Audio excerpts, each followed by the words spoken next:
Hello and welcome to the excellence classes. मैं हिमांशु मिश्रा आपके अपने यूट्यूब चैनल पर स्वागत करता हूं। और दोस्तों, अभी आप लोगों की एग्ज़ाम हो रही है, तो उससे रिलेटेड जितने भी सब्जेक्ट्स हैं उन सब के इंडिविजुअल वीडियो आप लोगों को मिल रहा है।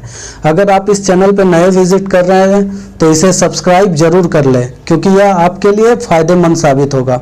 यहाँ पे आपको हर सब्जेक्ट की इंडिविजुअल टीचर्स के द्वारा अच्छी वीडियो प्रोवाइड की जाती है, ताकि आपके हर एक सब्जेक्ट की तैयारी अच्छी हो सके।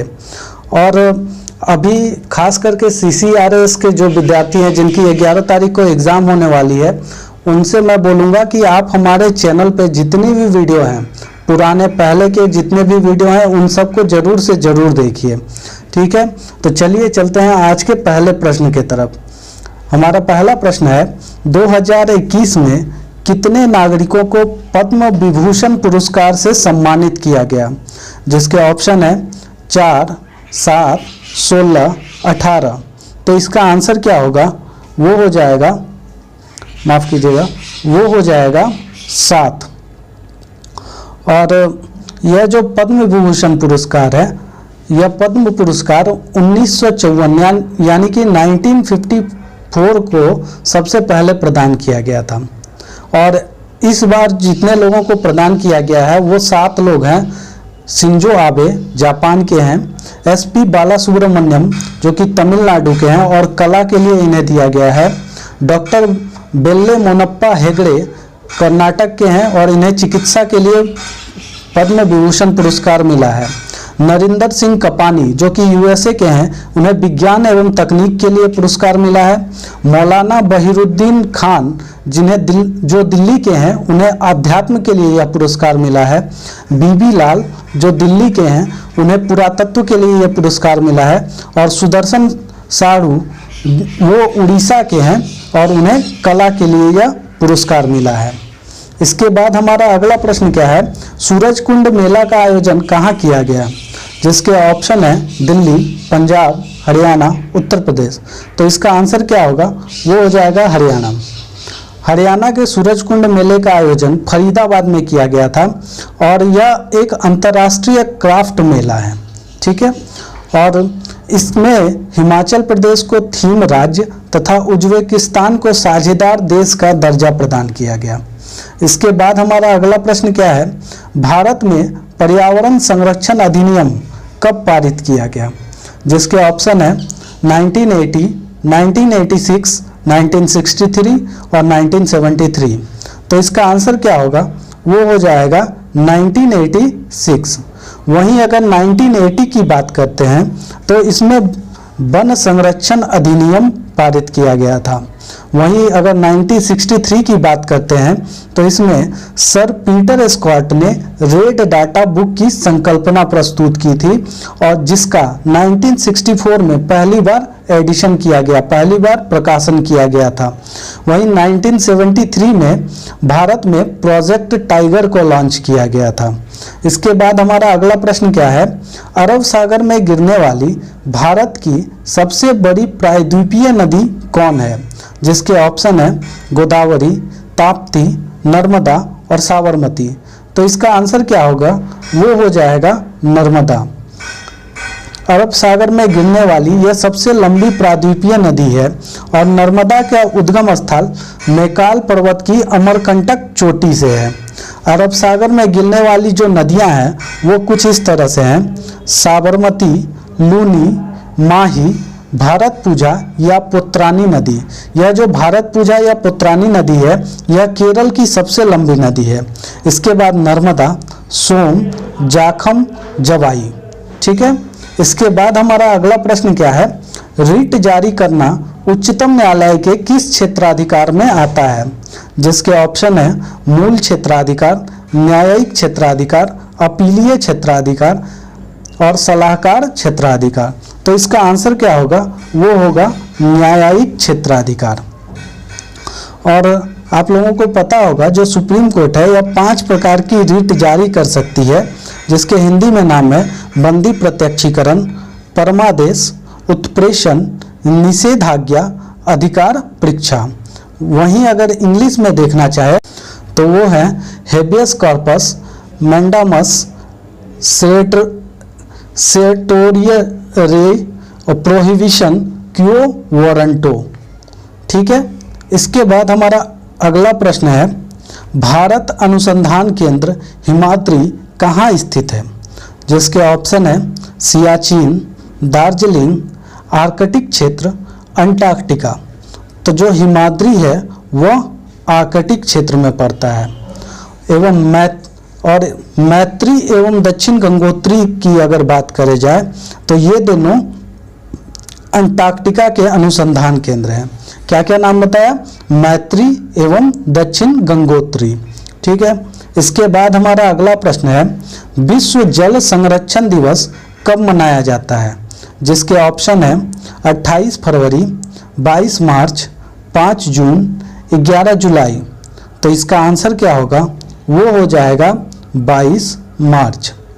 और इसकी शुरुआत जो है वो 1993 यानी वाटर कंजर्वेशन डे मनाने का शुरुआत 1993 में यूएनए द्वारा किया गया था। 2021 में इसका थीम वैल्यूइंग वाटर था। 2021 का थीम क्या था? तो वो था वैल्यूइंग वाटर। वहीं अगर 28 फरवरी की बात करें तो इसमें राष्ट्रीय विज्ञान दिवस मनाया जाता है, जिसका थीम था विज्ञान प्रौद्योगिकी एवं नवाचार का भविष्य शिक्षा, स्किल और काम पर प्रभाव।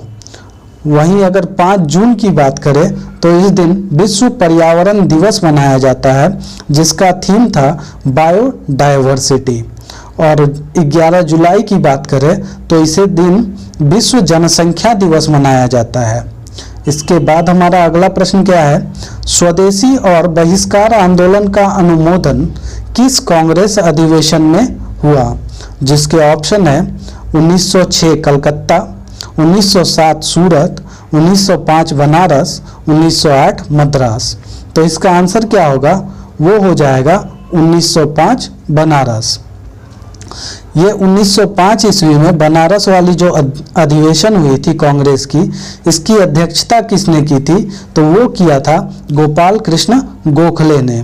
वहीं अगर 1906 की कोलकाता अधिवेशन की बात की जाए तो इसका अध्यक्षता किया गया था दादा भाई नौरोजी द्वारा।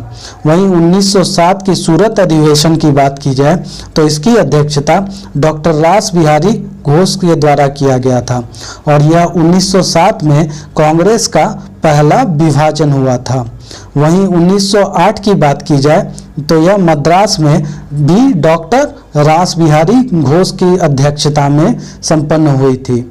इसके बाद हमारा अगला प्रश्न क्या है, कांग्रेस के प्रथम मुस्लिम अध्यक्ष कौन थे? जिसके ऑप्शन है मौलाना अबुल कलाम आज़ाद, बदरुद्दीन तैयब, M.A. सयानी, उपरोक्त में से कोई नहीं। तो इसका आंसर क्या होगा? वो हो जाएगा बदरुद्दीन तैयब। और यह कांग्रेस के कौन से अधिवेशन की अध्यक्षता की थी? तो इन्होंने कांग्रेस के तीसरे अधिवेशन यानी 1887 का जो मद्रास अधिवेशन हुआ था उसकी अध्यक्षता की थी।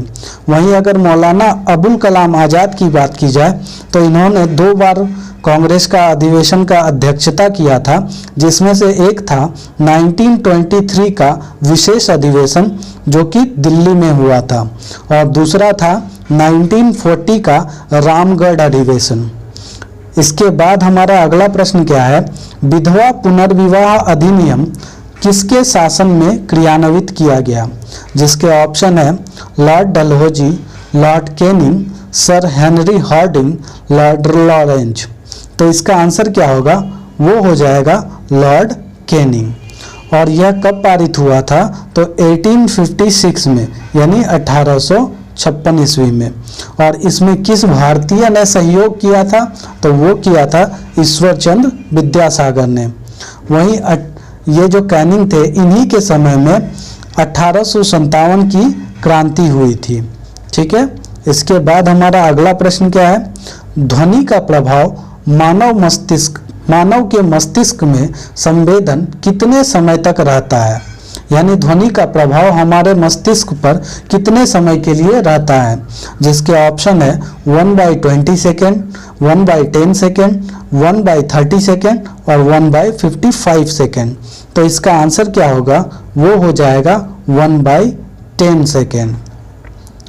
और यही कारण है जो प्रतिध्वनि यानी इको सुनने के लिए मूल ध्वनि और प्रतिध्वनि के बीच में कम से कम 1/10 सेकेंड का अंतर होना चाहिए। वहीं अगर ध्वनि के चाल की बात की जाए तो इसके वायु में चाल 332 मीटर पर सेकेंड यानी 332 मीटर प्रति सेकेंड, जल में 1483 मीटर पर सेकेंड यानी 1483 मीटर प्रति सेकेंड, लोहे में 5130 यानी 5130 मीटर पर सेकेंड और एल्युमिनियम में सबसे ज़्यादा यानी 6420 मीटर 6420 मीटर पर सेकेंड होती है।